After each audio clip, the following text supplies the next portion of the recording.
పనాపేసి ఏం ఆలోచిస్తున్నావు రమేష్? నీ మనసులో ఏముంది? కార్పెంటర్ పనంతా మారిపోయింది.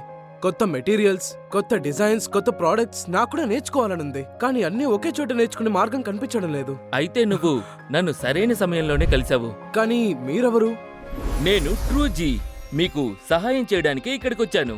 నేను తీసుకొచ్చాను ట్రూ గ్రిప్ కి పాఠశాల. అన్ని ఒకే చోట దొరికే కంప్లీట్ సొల్యూషన్. True grip? అవును, Asian paints true grip. Asian paints? కానీ ఏషియన్ పెయింట్స్ అంటే పెయింట్స్ కి పేరుంది కదా. నిజమే. ఇప్పుడు అదే నమ్మకం కార్పెంటరీలో కూడా. ట్రూ గ్రిప్ వుడ్ అడ్హెసివ్స్ రూపంలో. కానీ ట్రూ గ్రిప్ పాఠశాల అంటే ఏంటి? నువ్వన్నట్టుగా ఇప్పుడు కార్పెంటరీ అంటే కేవలం ఫర్నిచర్ చేయడమే కాదు. కస్టమర్లు డిజైన్ మరియు ఫినిషింగ్ అద్భుతంగా ఉండాలనుకుంటున్నారు. మెటీరియల్స్ మారాయి, డిజైన్లు మారాయి, పరిస్థితులు కూడా మారిపోయాయి. అందుకే ఈ రోజుల్లో కేవలం అనుభవం ఉంటే సరిపోదు.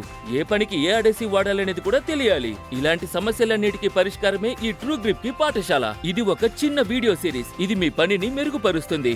ఏ అడెసివ్ ఎక్కడ వాడాలి, సరైన పరిస్థితి ఏంటి, మీ పనిని ప్రొఫెషనల్ గా ఎలా మార్చుకోవాలి, ఇలాంటి విషయాలన్నీ మనం ఇక్కడ చర్చించుకోవచ్చు. అప్పుడు మీరు నిజమైన ప్రొఫెషనల్ గా మారొచ్చు. నాకు అర్థమైంది. ఇది గ్లూ గురించి మాత్రమే కాదు, పని పట్ల పూర్తి అవగాహన. మీరు చేసే పద్ధతి సరైనదైతే బాండింగ్ స్ట్రాంగ్ గా ఉంటుంది, ఫినిషింగ్ క్లీన్ గా వస్తుంది, చేసిన పని ప్రొఫెషనల్ గా కనిపిస్తుంది. Got it. అందుకే ట్రూ గ్రిప్ కి పాఠశాలని చూడండి. మీ నైపుణ్యాన్ని మెరుగుపరుచుకోండి. ట్రూ గ్రిప్ అడెసివ్ ని ఖచ్చితంగా వాడి చూడండి. ఏషియన్ పెయింట్స్ ట్రూ గ్రిప్ నమ్మకం. ప్రతి బ్రాండ్ లో ట్రూ గ్రిప్ ఇచ్చే బలమైన భరోసా.